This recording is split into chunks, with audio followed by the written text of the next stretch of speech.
আসসালামু আলাইকুম রহমতুল্লাহি ওবরকাতুহু। সম্মানিত দর্শক, আমি যে সকল বিষয় নিয়ে সাধারণত ভিডিও বা কন্টেন্ট তৈরি করি এর ৯৯% হলো রাজনীতি।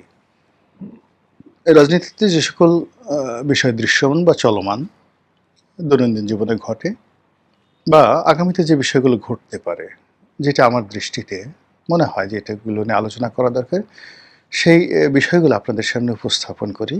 কখনো ১০ মিনিট, কখনো ১২ মিনিট, কখনো কোনো ভিডিও ১৫-১৬ মিনিটের হয়ে যায়।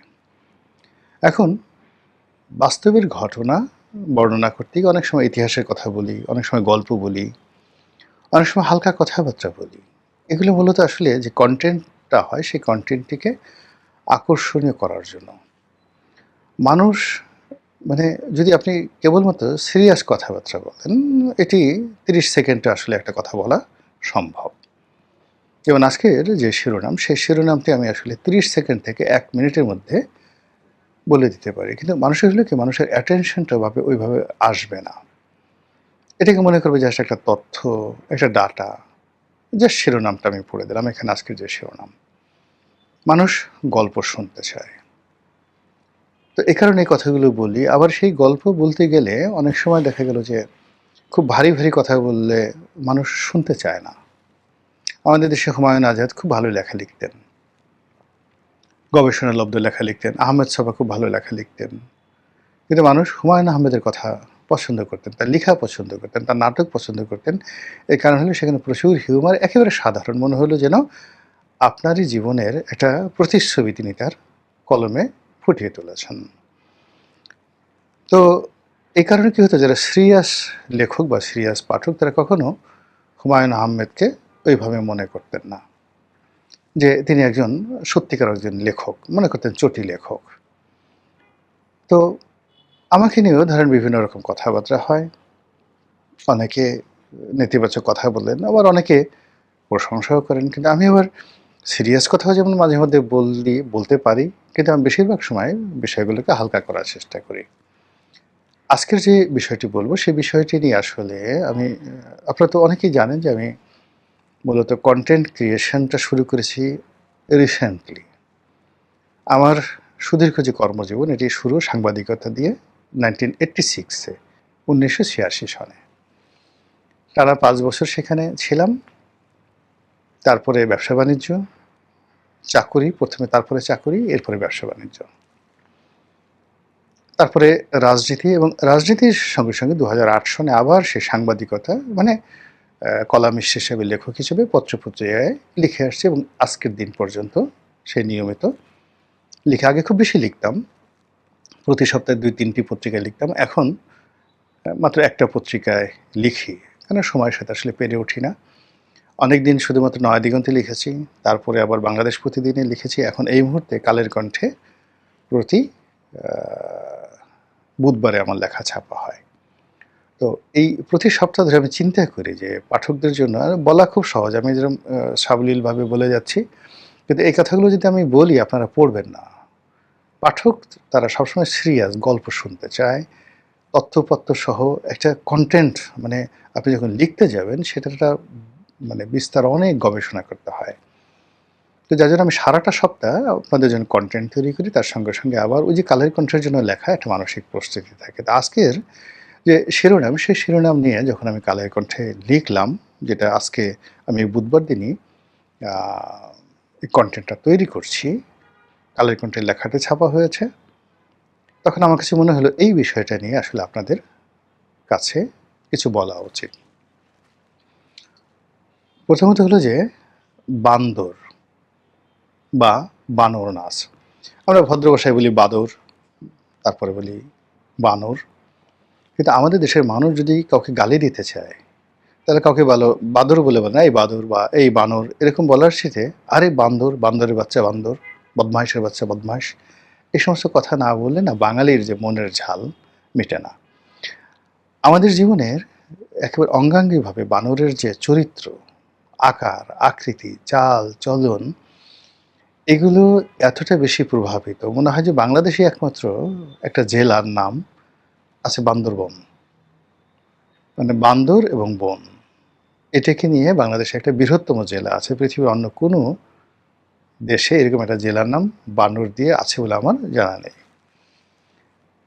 বানরের যে আচার আচরণ এটা মানুষের সঙ্গে মিশে যায়। চার্লস ডারউইন তিনি তার যে বিখ্যাত বিবর্তনবাদ সেখানে বলেছেন যে আমরা আসলে বানর থেকে বিবর্তনের মাধ্যমে এখানে এসেছি। এটা একটা বিতর্কিত মতবাদ। যারা ইসলাম ধর্মাবলম্বী তারা তো এটাকে রীতিমতো কুফরি কালাম বলেন।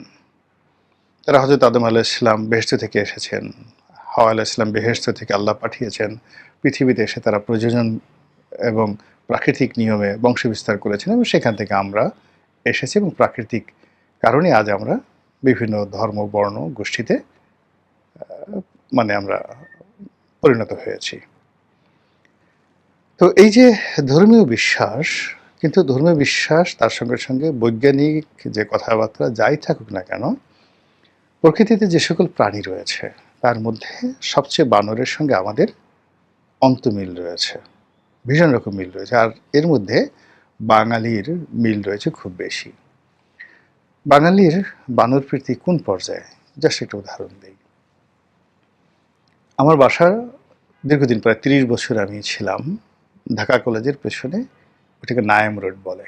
এখন সেখান থেকে আমি চলে এসেছি বসুন্ধরাতে, নতুন বাড়িতে। তো ওখানে অনেকগুলো বানর বসবাস করে। তো ঢাকা কলেজ, তারপরে ওখানে নায়েম আছে, তারপর গভর্নমেন্ট ল্যাবরেটরি স্কুল আছে, তার পাশে জাতীয় বিশ্ববিদ্যালয় না উন্মুক্ত বিশ্ববিদ্যালয় আছে, তার সামনে আবার টিচার্স ট্রেনিং কলেজ আছে। এবং বুঝতে পারেন যেখানে যারা পড়েন, যারা ছাত্র, government laboratory school best student in the country, যারা teacher best teacher in the country. Dhaka college best student best teacher. নাইমে যারা আসেন হাজার হাজার শিক্ষক সারা বাংলাদেশ থেকে আসেন ট্রেনিং নেওয়ার জন্য, টিচার্স ট্রেনিং আসেন ট্রেনিং নেওয়ার জন্য। জাতীয় বিশ্ববিদ্যালয় উন্মুক্ত বিশ্ববিদ্যালয় না, ওটা উন্মুক্ত বিশ্ববিদ্যালয়ে যারা আসেন তারাও শিক্ষক, সরকারি বড় বড় কর্মকর্তা। তো এইরকম একটা রাস্তায় আমার বসবাস। এবং এই রাস্তায় আমার যারা প্রতিবেশী ছিলেন তারা সবাই বাংলাদেশের প্রথিতযশা নাগরিক। তো একদিন আমি বের হচ্ছি, বের হওয়ার পরে দেখি প্রায় ২০০-২৫০ লোক দাঁড়িয়ে আছে এবং অবস্থা দৃশ্যে মনে হচ্ছে তারা সবাই অধ্যাপক এবং কলেজের ছাত্র কিছু আছে, কিন্তু অধ্যাপকের সংখ্যা বেশি। তা আমি গাড়ির জানালা দিয়ে দেখার চেষ্টা করলাম যে এত ভিড় কেন, নিঃসন্দেহে এখানে এরকম কোনো গন্ডগোল হলো কিনা।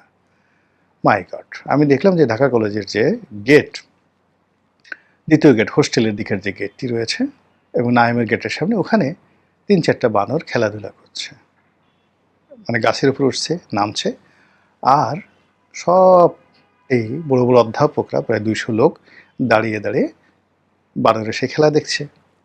অতি উৎসাহী যারা লোকজন ২-৪ জন আছে তারা একটা দুটো পাউরুটি কিনে আনছে পাশের দোকান থেকে, না আবার বানরকে দিচ্ছে, বানর খেতে আসছে, এই দৃশ্য দেখছে। এই হলো বানর নিয়ে আমাদের আগ্রহ। যারা চিড়িয়াখানাতে গেছেন, ঢাকা চিড়িয়াখানাতে, তারা গিয়ে দেখবেন যে একেবারে ঢোকার সঙ্গে সঙ্গে আছে একটা বানরের খাঁচা। এবং বানরের খাঁচার সামনে ছেলে বুড়ো বুড়ি যে পরিমাণ ভিড়, আপনি কোনো অবস্থায় বাঘের খাঁচার সামনে কিংবা সিংহের খাঁচার সামনে এই ভিড় দেখবেন না। দীর্ঘ সময় নিয়ে এই মানুষ বানর দেখে। কিন্তু এই যে রাজনীতিতে যে বানর, যে বানর নাচ, এটা কিভাবে হয়, কেমন হয়, এই কথাগুলো খুব সংক্ষেপে বলবো এবং আমাদের দেশে কি হচ্ছে সেগুলোও বলবো। কিন্তু তার আগে বানর নিয়ে খুব নির্মম একটা ঘটনা বলে নেই। আপনারা তো ইয়াজিদের কাহিনী জানেন। ইয়াজিদ বানর পুষতেন। তার সিংহাসনের পাশে একটা সিংহাসন, ছোট সিংহাসন তিনি বানিয়েছিলেন বানরের জন্য। তিনি যেভাবে পোশাক আশাক পরতেন, বানরকে একই পোশাক আশাক পরাতেন।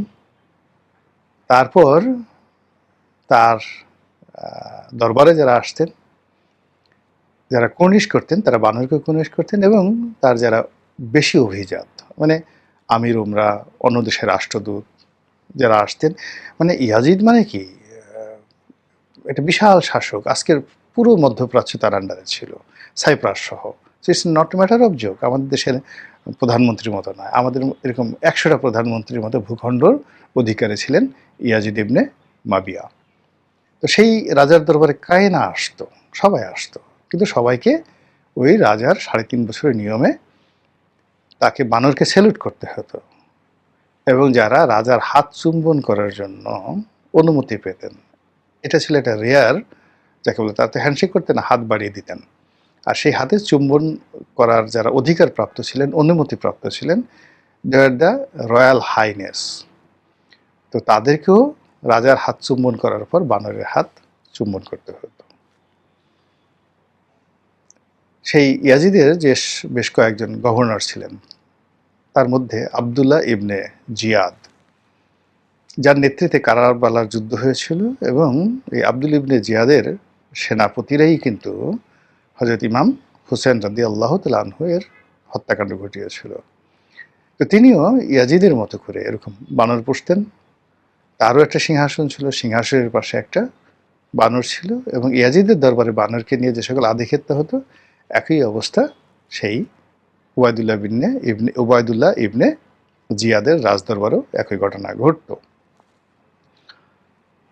তো এই যে বানরের যে ঘটনা, এটা একটা যাকে বলে ঐতিহাসিক ঘটনা। এখন আপনি বানরকে না পছন্দ করে রাজা যদি কুকুরকে পছন্দ করে, অনেকে কুকুরের মানে সেই একটু লেজ ধরার জন্য, কুকুরের পা ধরার জন্য, কুকুরের আনুগত্য পাওয়ার জন্য, কুকুরের সন্তুষ্টি পাওয়ার জন্য মানুষ কিভাবে কাঙালের মতো আচরণ করে। আপনি ইদানিংকালে দেখবেন যে ভ্লাদিমির পুতিনের একটা পোষা কুকুর আছে। তো সেই কুকুরকে নিয়ে তিনি সবসময় রাজদরবারে আসেন। অনেক বিদেশি মেহমান আছেন, রাষ্ট্রপতি আসেন। তো তাদের সাথে তিনি কথা বলেন আর ওই কুকুরের সাথে ঠাট্টা মশকরা করেন। মাঝে মধ্যে কুকুরকে দিয়ে আবার তাদেরকে ভয়ও দেখান, এই বর্তমান জমানাতে।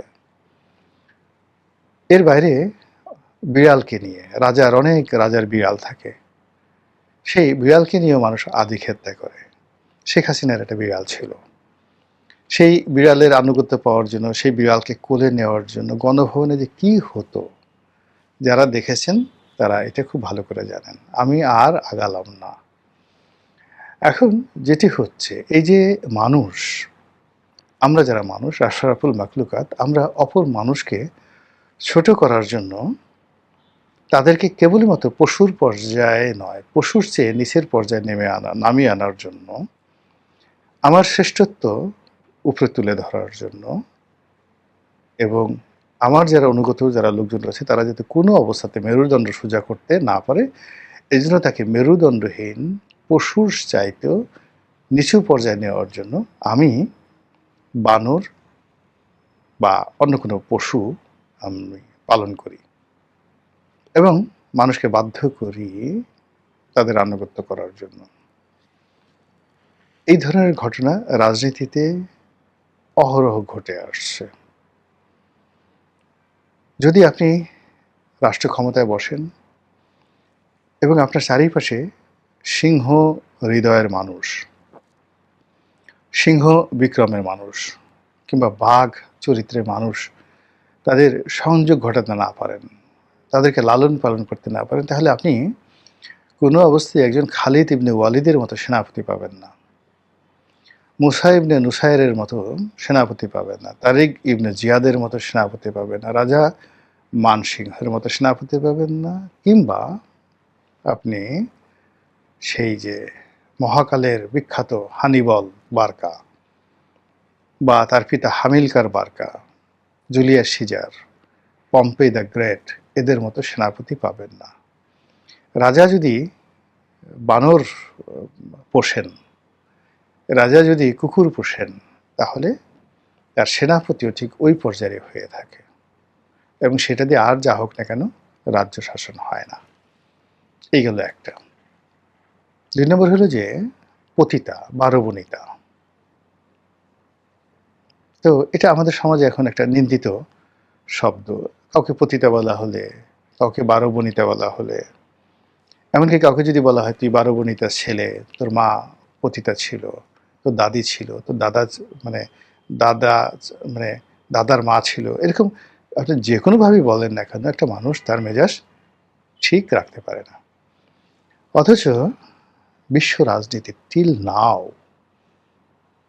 একটা বিরাট অংশ পতিতা নিয়ন্ত্রিত। আপনি দেখেন এই যে আমেরিকার রাজনীতিতে অ্যাপস্টেন ফাইল জাস্ট একটা হাই প্রোফাইলের পতিতাবৃত্তি। আপনার একটা সময় ইংল্যান্ডের একজন বিখ্যাত পতিতা ছিল, ভারতীয় পতিতা, পামেলা বোর্থ। একজন রাশিয়ান পতিতা ছিল, মাতাহারি।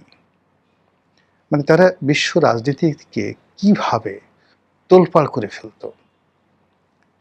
অনেক যারা 12 বনিতা, মানে 12 বনিতার মেয়ে ছিলেন মেরিলিন মনরো। তার মা ছিলেন একদম একদম সিলেক্টেড প্রস্টিটিউট।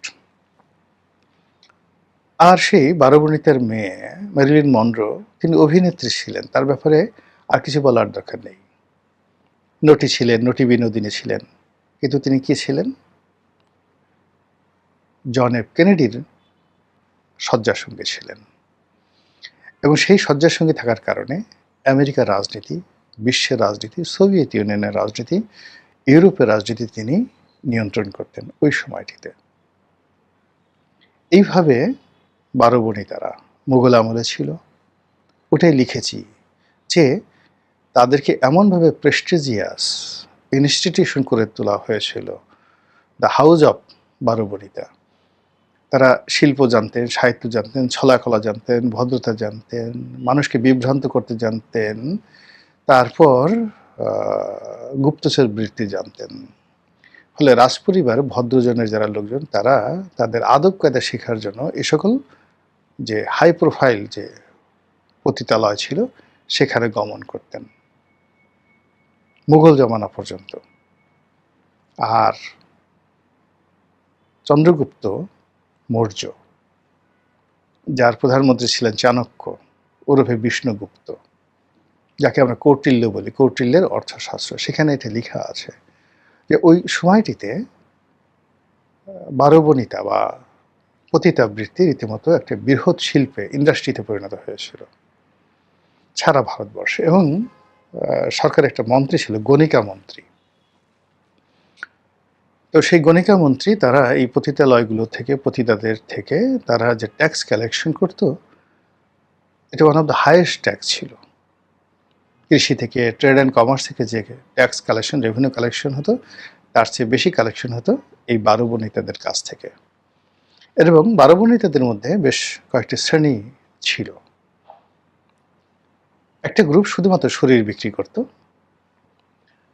12 বনিতা। আরেকটা গ্রুপ নাচ গান করত, আরেকটা গ্রুপ অভিনয় করত, এবং আরেকটা গ্রুপ রাজনীতি করত। এবং এই যে যারা রাজনীতি করত তাদেরকে বলা হতো গণিকা। এই গণিকারা, রাজনীতি করত গণিকারা, তাদের যে রিপ্রেজেন্টেটিভ, তাদের যে মেম্বার অফ পার্লামেন্ট, তাদের যে সিনেটর, তারা রাজদরবারে বসতেন এবং রাজদরবারে তাদের প্রবেশাধিকার ছিল অবারিত। তাদের একটা পার্মানেন্ট চেয়ার ছিল। সংসদে যেভাবে চেয়ার থাকে ওইরকম তাদের একটা পার্মানেন্ট চেয়ার ছিল, তাদের প্রতিনিধির ওই রিপ্রেজেন্টেশন ছিল। আর মন্ত্রণালয় দেখার একটা মন্ত্রী ছিল। এটা আমার কথা নয়, এটা হলো সেই চাণক্যের যে বিখ্যাত বই অর্থশাস্ত্রে, সেখানে লেখা। কাজেই রাজনীতিতে যে 12 বনিতার প্রভাব 5000 বছর আগে ছিল, মহাভারতের যুগে ছিল, মুঘল যুগে ছিল, বাদশাহ হারুন আর রশিদের যুগে ছিল, সুলতান সুলেমানের যুগে ছিল। এটা এখন কোন পর্যায়ে আছে, এটার প্রভাব কি বাংলাদেশে, কি ভারতে, কি আরব বিশ্বে, কি আমেরিকাতে, কি এটা আপনারা খোঁজ নিলেই বুঝতে পারবেন। মহান আল্লাহ আমাদের সবাইকে হেদায়েত দান করুন, হেফাজত করুন। আসসালামু আলাইকুম ওয়া রাহমাতুল্লাহি ওয়া বারাকাতুহু।